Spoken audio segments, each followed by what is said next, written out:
folks, and welcome back to the Culture Books podcast. My name is John, and I'm joined by Sheridan. Hello. And we are doing the first proper chapter of Use of Weapons by Ian M. Banks. For those who might be dropping in weirdly at this point in the process, this is a read-along podcast, so go buy a copy of Use of Weapons by Ian M. Banks or borrow it from a library, and read a chapter, listen to us talk about it, read the next chapter, and hopefully we won't let you down by keeping you waiting months for between chapters.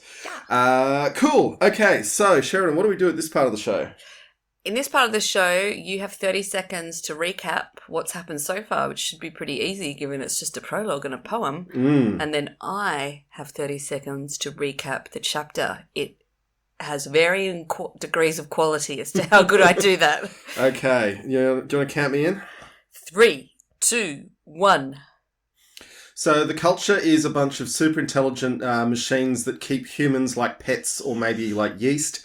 And there's a human called Zakalwi, and he's described as a young man, but he seems to have seen a lot of war, and he's involved in some sort of war thing, and that's all we really know right now. Wow. 9 seconds to go. Whew. Okay. Now, Sheridan, are you going to recap the chapter? Yep. Go. We meet the girl boss Dizzy, who's about to attend a peace conference, and she's trying to seduce a composer, but a drone tells her that there's some sort of crap going down with humans and that Zakawi is somehow involved, which she doesn't seem to really be happy about, and that they need to leave straight away and replace her with a clone, and so she does that, but bangs the composer out of spite. Whoa, okay. I don't think I've ever done it in time. 3 seconds left on the clock. So you called her Dizzy. Yeah. And I believe in your audiobook it pronounces it Diziet. Yeah, but the drone calls her Dizzy. As a nickname. Yeah. She tells her it not to do that, though. Yeah. Yes. Now, funnily, my headcanon has always been the pronunciation is Dizier. In the book it's Diziet Sma. Yeah. So we're just going to have to live with the fact that occasionally I'm going to call her Dizier. I think it sounds better and more French. Better than Toots. Yes, she didn't like Toots either. Now, for mine, out of the books we've done so far, this introduction is an absolute whirlwind, and we'll read some bits and pieces of it. But this is also the first truly kick-ass female character we've met in the culture. A bit of a male gaze going on, but yeah. How do you mean? Well, she's highly sexualised. Is she? Well, she's literally wants to bang. Like, there's a lot of talk about her. She's going out and getting what she wants. Yeah, but... You didn't like it? I'm not saying I didn't like it, but it's definitely from an 80s guy. You think? A little bit, yeah. What, you don't think women like having sex anymore? No, but it's just... look, it's good, but, maybe I'm just... my feminist brain has just, turned me off all of these male writers, but... I don't know what a male writer could do to give you a female character you like more. You reckon? Well, so far I'm liking her a lot. Okay, all right. I was actually like, maybe I wish I'd have, could call my next dog Dizzy. She's pretty cool. Ooh, that would be a hell of a reference to explain to people. Okay, so I'll read the introduction to Diziet. She made her way through the turbine hall, surrounded by an ever-changing ring of friends, admirers, and animals, nebula to her attractive focus, talking to her guests, giving instructions to her staff, making suggestions and offering compliments to the many and various entertainers. I'm sure they loved the suggestions. So you got a real whirlwind there. It's a bit like in that Cake song, Short Skirt, Long Jacket. Yes, yeah. She's touring the facility. She's taking charge. Yes. Anyway, so I mean, you get an impression, and I like.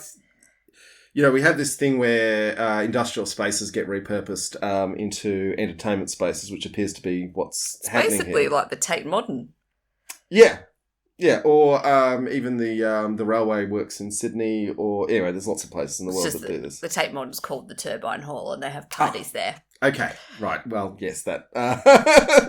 But also, just as a use of language as a writer, by introducing the Turbine Hall, you get the power and energy of the word turbine. sitting next to her in the sentence, even though there aren't any actual. Well, maybe there are turbines, but they're not generating. Well, they say there are. It says they're disused, I think. Yeah, sure, but they still the words suggest Yes. power and energy and rapid spinning and yeah. And then we meet her dogs. Do you think the Haralzes? Yes, and I meant to go back actually with the audiobook and double check, but I think it's Harals. Mm. It's got a Z and an S, but okay, I'll take your word for it. Yep, that's what the Harals. It shouldn't be zzz. Anyway, that's fine. It can be whatever we want it to be. They seem cool. They scare people, so they're kind of big dog-like animals. She seems to make them sneeze a lot. Oh, is that because of the perfume? It's because of the flower, right? Yeah, but then when she touches one of them on the nose, it also sneezes. Mm. I do want to note, I for those who can see the cover art for this episode, as usual, I got the Midjourney AI to try and take some description and make the image. It really struggled with her choker. What do you mean? Well, it clearly describes she's wearing a choker with a single white gem, and I made a point of putting that in the prompt, and it just wouldn't do it. Wouldn't do it. It's like, oh, choker, necklace. Going to my point about the male gaze, it did also make her. Well, also this could also be what the males have taught the AI, but it made her basically an impossible human being to exist. Like she had a neck that was about a foot long. And... Yeah, interestingly though, when you said tell it to tone down the male gaze, and I said tone down the male gaze, and it did. It produced an image that was more acceptable to you. So it was still it's a attractive woman in a ball gown. I mean, it's I think actually one thing that I think a part of the issue I've got is how the focus constantly on her perfect like hair and clothing, and that is something. I mean, women spend so much time doing that crap. If you were really in this sort of feminist society, you wouldn't have to do that crap anymore. Yeah, but this is fully automated luxury gay space communism. So yeah, but they're not doing. They weren't doing that with the robot's done the hair. Horza, he wasn't a culture citizen. Sorry, Gergely. Yeah, I mean, but Gergely was looked down on for being, a bit dishevelled. Yeah. But it's not the privilege of a man can always be like dishevelled and still like kind of a hero. But I mean, Diziet's perfect ball gown has probably got some nanobots that just weave itself onto her, and the makeup gets applied in her sleep, and when she's constantly smoothing it out. Anyway, that's just a note about what. Mm-hmm. Okay. Also, the other issue I've got is she turns the lights out. If she likes sex that much, she'd be leaving him on. Maybe he's a bit ugly. Well, I don't think. Yeah. Well, no, she wants him. Yeah, but she could really like his music and be really into his creative genius as a composer. That was the male author saying she can't enjoy sex so much that she watches it. I think people are allowed to have their own preferences. No, it was about her like making her a little demure and like yes, we'll talk about her enjoying sex, but not so. Maybe not she didn't so want the drone enjoyable. Watching. I mean, she was deliberately trying to avoid surveillance because she deliberately copied out her mind state for the replica before she did the sexing. I'm just saying, she's turned the lights off. All right. Moving back to a product of its time, which at the time seemed completely normal and was slightly jarring here. She's talking to the major domo and she wants to know how much media is attending. It says, 32 moving pictures cameras, ma'am, and over 100 still. And of course today... They're the same thing. Yeah. I know. Even the great futurists can't always get everyone right. I did like the line, they're not counting the ones we found on our guests. And of course, we live in an era where everyone's got a camera on them at all times. And then the description of the system times, which is a nice little play on, the times and whatever planet we're on, they have a copy, a version of the times. And of course, this book was written before Rupert Murdoch ruined the times. Yeah, the times really was the times. Yeah. Anyway, this line about the journalist from the Times, tell him 10 minutes and remind me in 20.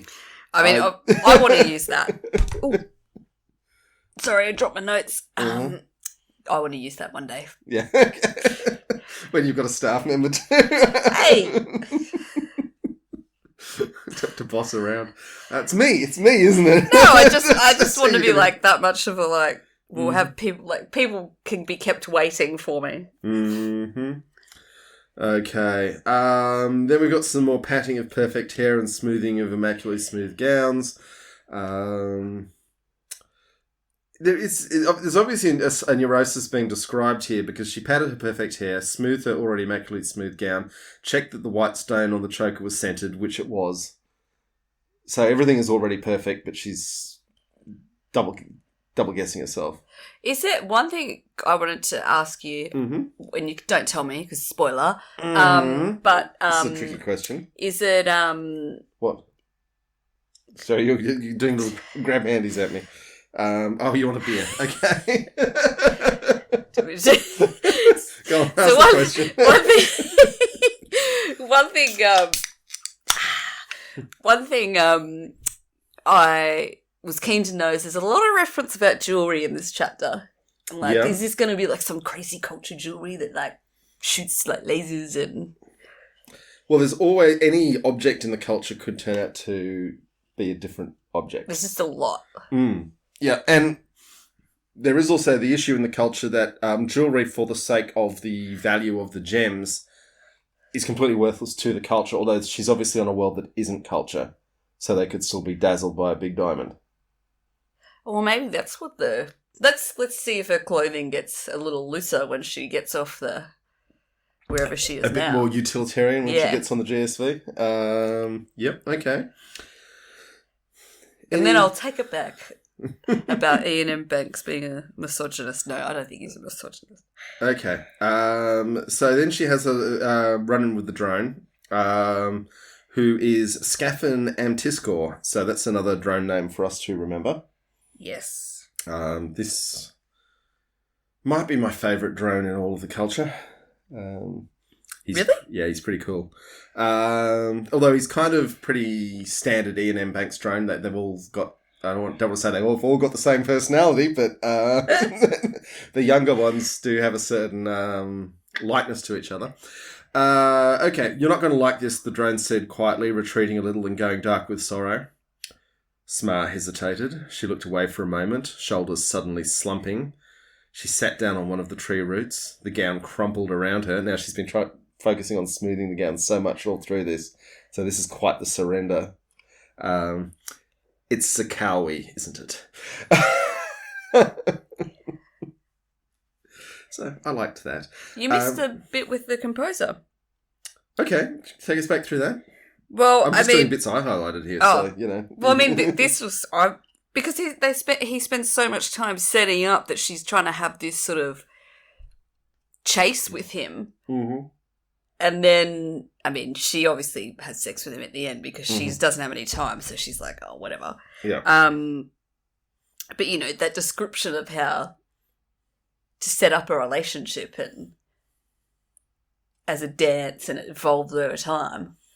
Yeah, and there's sometimes where you've got no time or you just don't like them that much and you just say, oh, bugger it. To hell with it. She's like, well, do I just bang him straight away or do I lead him on? Because although it's a little at bit that more... point, at this point in the chapter, she doesn't know that she's about to, That's right, have to rush away. Yeah. So she's still playing the game.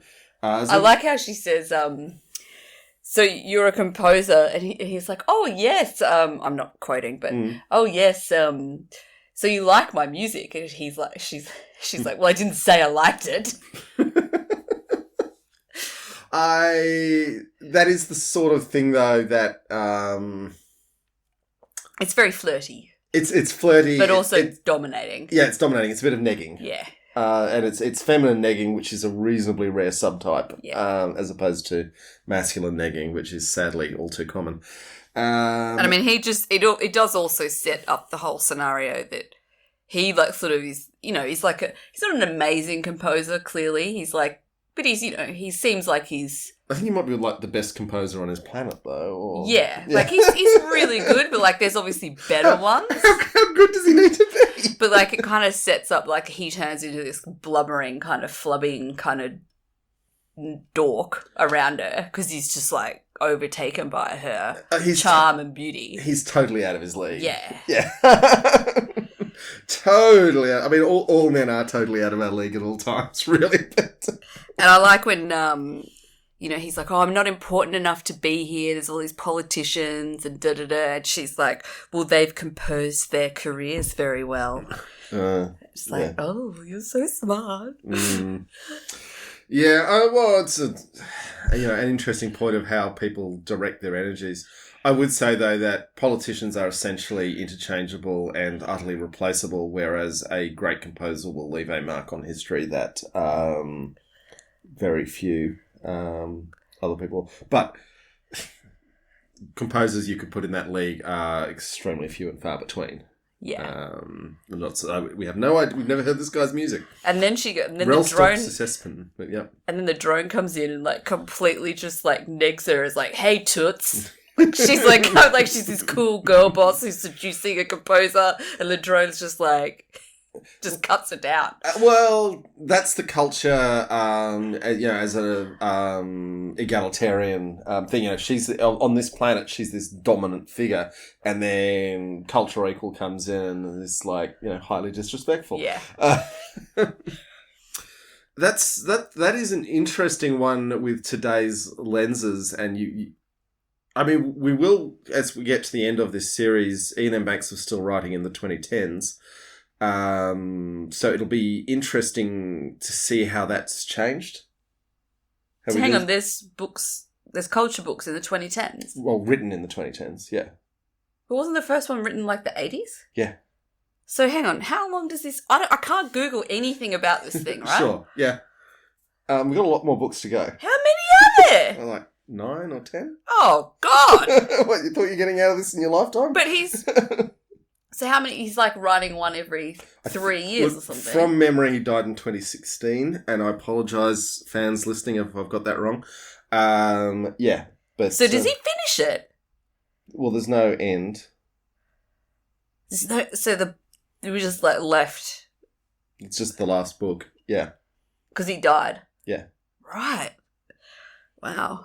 I still haven't read The Quarry because I'm just keeping one left. That isn't a culture one, but it's an Ian Banks book. So what are you going to do? What happens when you die? Well, I guess when I'm nearing death's door, I'll pick up The Quarry and... Are you serious? Yeah. That's grim. I'm just keeping one out there, so I haven't read them all. Well, so I have to read it to you on your deathbed? Well, hopefully it won't come to that, Sheridan. Well, it's good to know, I guess. I'm kind of hoping you'll go before me, frankly. But... I think we all know that's not going to happen.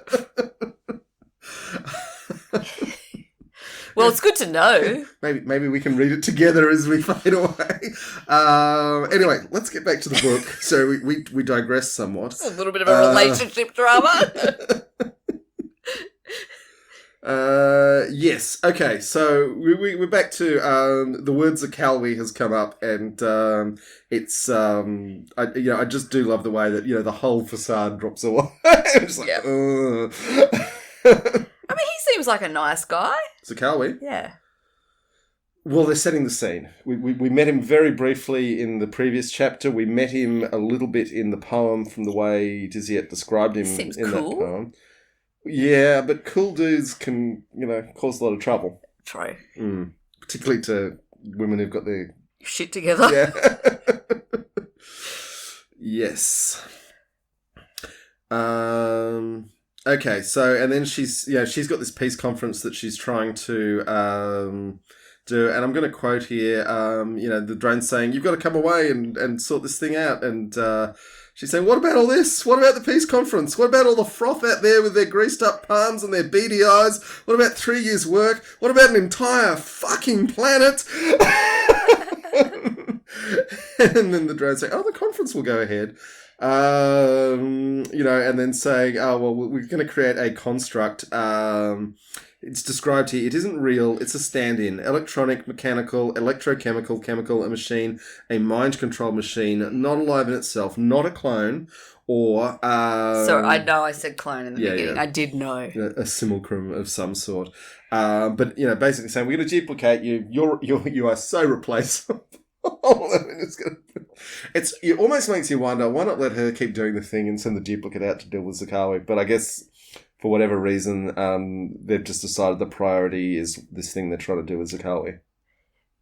Yeah, and I mean, they do also say that they can't do any tricks with Zakawi and who's the other guy? I don't know. Benyon or something?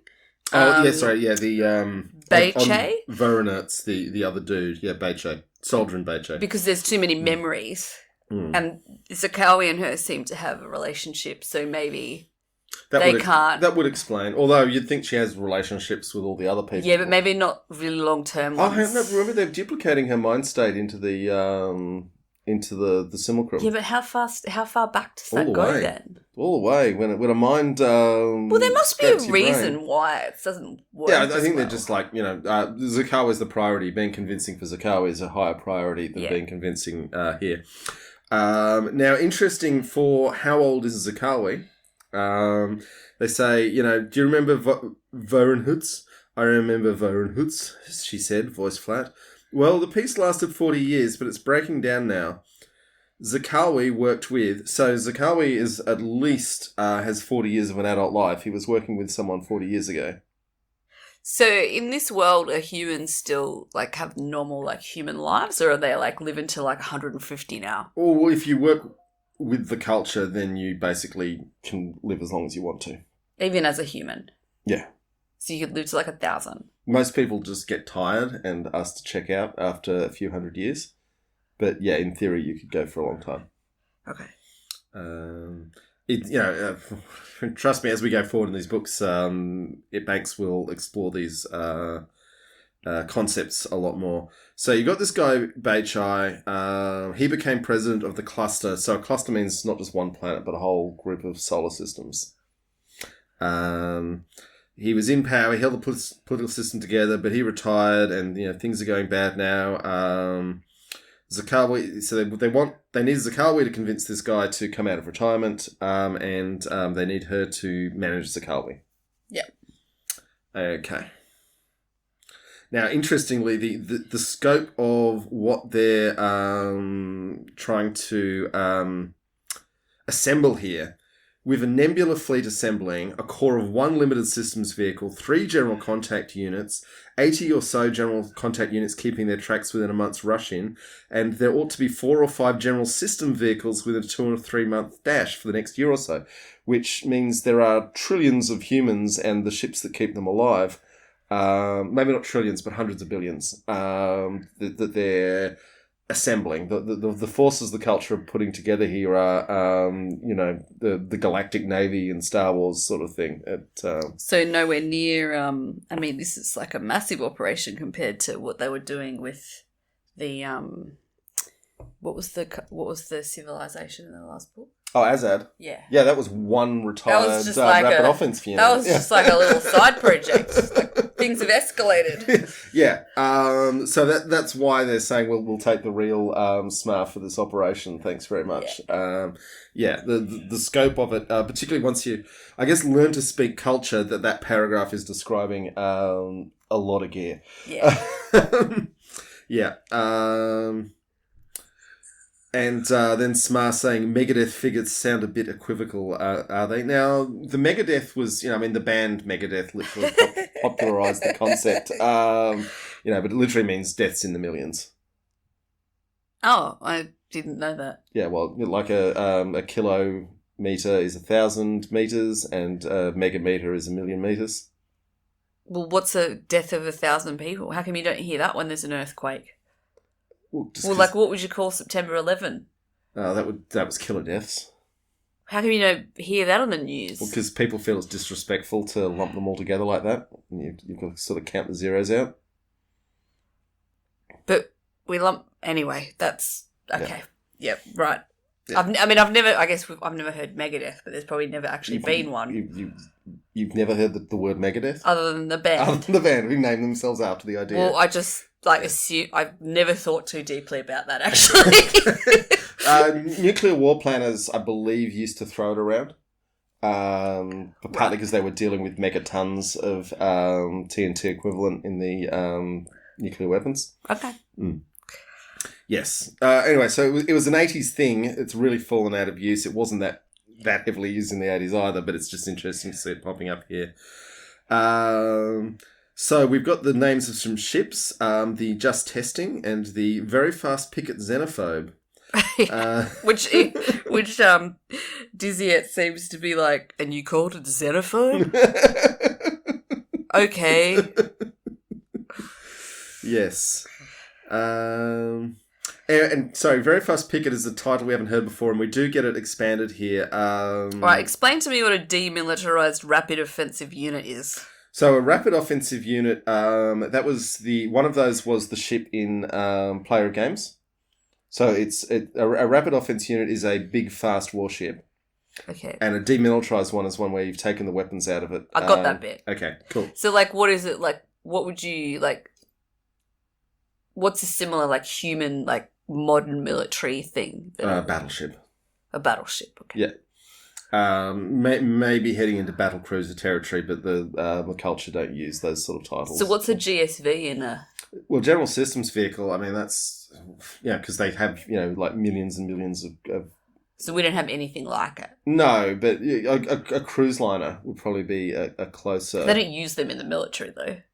Well, they do use them as troop ships when they... They use cruise liners? Yeah. In the Falklands War, the British used cruise liners to move their troops down to... Well, they like swimming in pools and stuff. No, they were not. The pools were all empty now. Really? Yeah.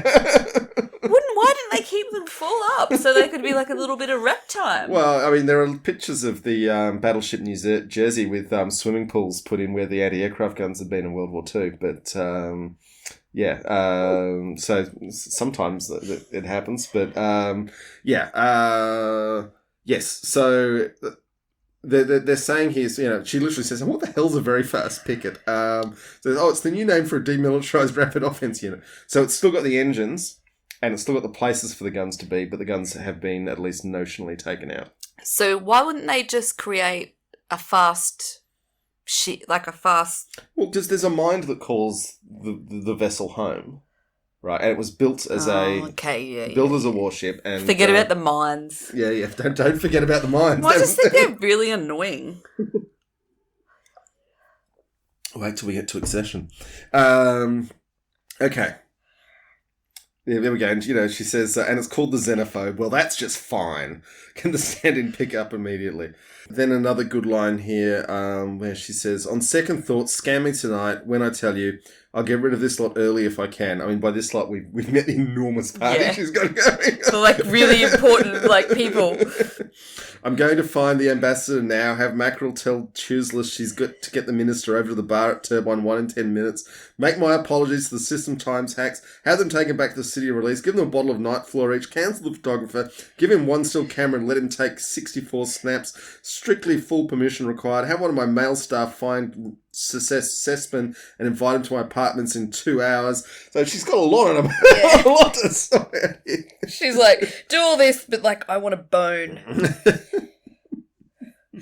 I like how she doesn't want the clone having sex with anyone. Yeah. Number one condition. Yeah. Don't call me Toots. Okay. All right. What else? I don't want the stand-in screwing anybody. Which does come down to how the culture is built around consent. Yeah. Shall we pause at this moment to have another whiskey? Sure. Okay, so we've come to the last of the bottles of whiskey that I've got. Is this the last one? Yeah. God, we're going to be... They're not all empty, but we just, we've reviewed all the ones I got for my birthday. Well, that means we're going to have to start spending money. Oh, no. I mean, there's a reason we spend 40 hours plus a week. And so we can buy whiskey. Woo! Yeah. So this one is called Spey River.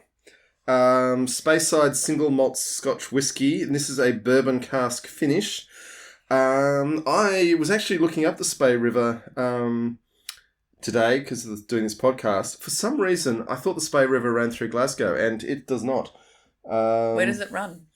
It finishes up near Inverness. And interestingly, its first mention is Ptolemy in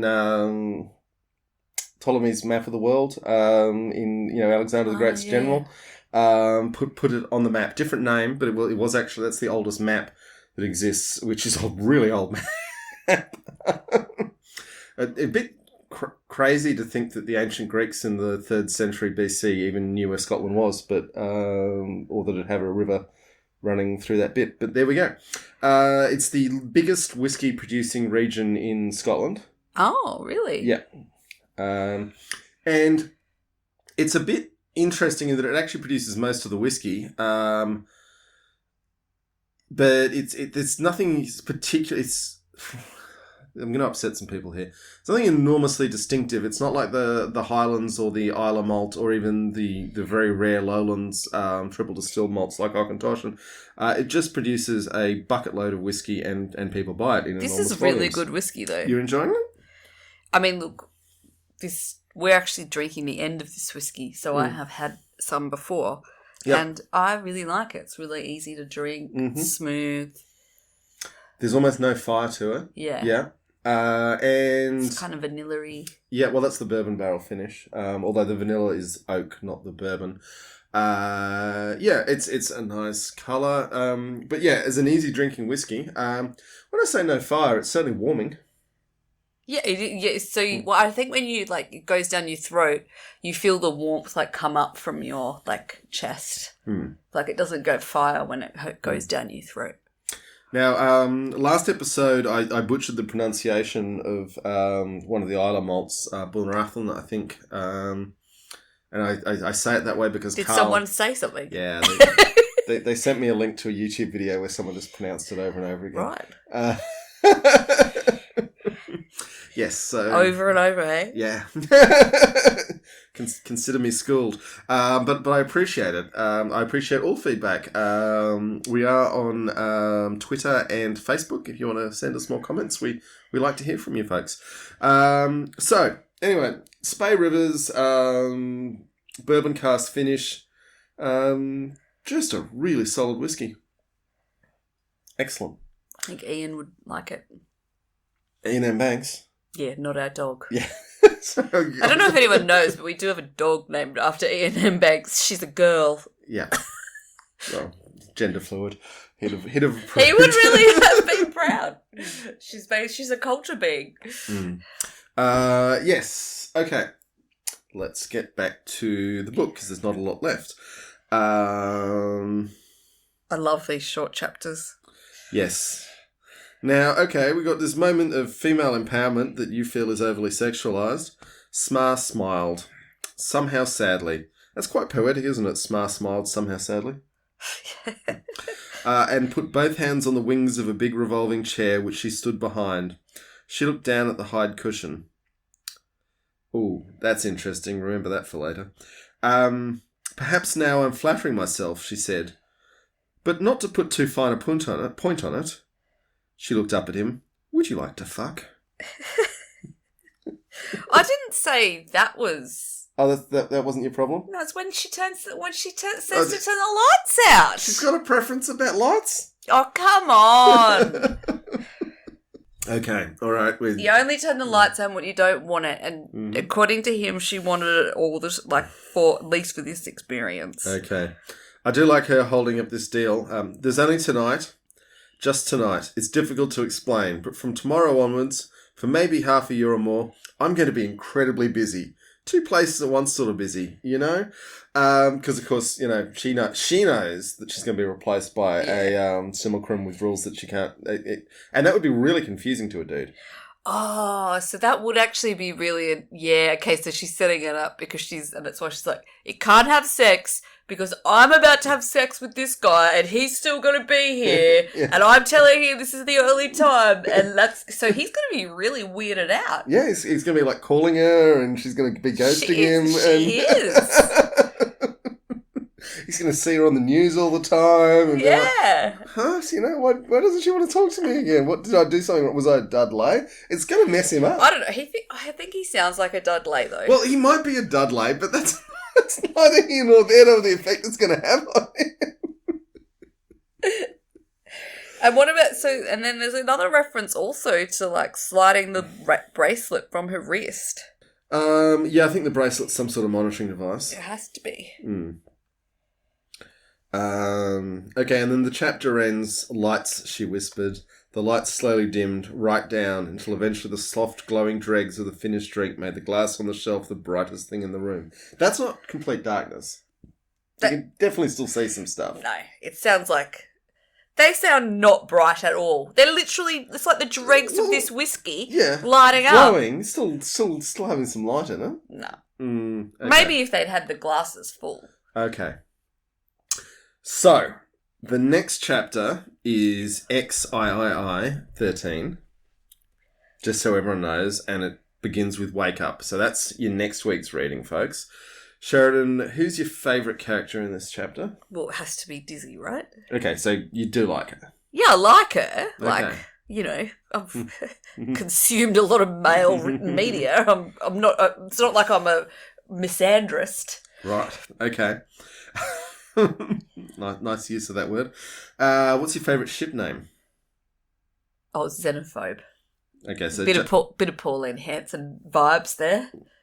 Ooh, okay. That's a reference most of our audience won't get. Oh, so we have this like kind of right-wing politician in the 90s. Well, she's still a senator. She is, yeah. She's a right-wing politician. But in the 90s, a media outlets, she had her whole thing about, you know, Asian immigration and whatever. And a media outlet said, so you're a xenophobe. And she famously said, please explain, because she didn't know what it meant, which actually was probably one of the most amazing things that happened to her political career, because most Australians didn't know what xenophobe meant. Yeah, I mean, she was and is. There will be PhDs written about Pauline Hanson and her career, and books for years to come. It was interesting in that she got pre-selected for the Liberal Party, which is Australia's Conservative Party. Let's not even get into trying to explain that. And then she gave a speech, and they said, "Ooh, you're a bit out there. You're a bit much for us." So they cancelled her pre-selection, and then she just went and won the seat anyway. Because people from that part of Queensland liked the sound of cut of her jib. They were like, we don't know what xenophobe means. We're sick of you elites telling us we're dumb. Yeah. And yeah, there's something to that. Yeah. I'm not a fan of Pauline Hanson. Okay. FYI. Just briefly before we go, Sheridan, what did you think of this chapter? What did you think of Diziet? Look, I like it. I'm quite intrigued. Okay. And I'm excited about the book. Mm-hmm. I'm excited to have a strong female character. Mm-hmm. I hope she turns the lights on by the end. We'll find out. I'm not going to spoil that. If there's a moment where she like has sex with Zakawa and it's like, keep the lights on, I'll be like, yeah. Okay. Prediction time. Do you think she's going to have sex with Zakawa? Hard to know. Because my take on what we saw in this chapter is she would really be happy to never see Zakawa again. I agree. The culture they don't really like to have sex outside the culture. No, they don't have a problem sticking it wherever. Okay. Have we seen that in one of the other books so far? We haven't really seen any culture citizens spending enough time with other people. I mean, Gergely sort of was surrounded by those sex workers in that... So Tsar, who was borderline culture, was definitely getting it out there. Yeah. Yeah. But, you know, Captain Kirk's got to shag aliens. Yeah. Just watch out for the blue paint. Okay, folks, thank you so much for listening, and we will be back in hopefully a week. And until then, keep reading, keep listening, and we'll be in your ears soon. Bye.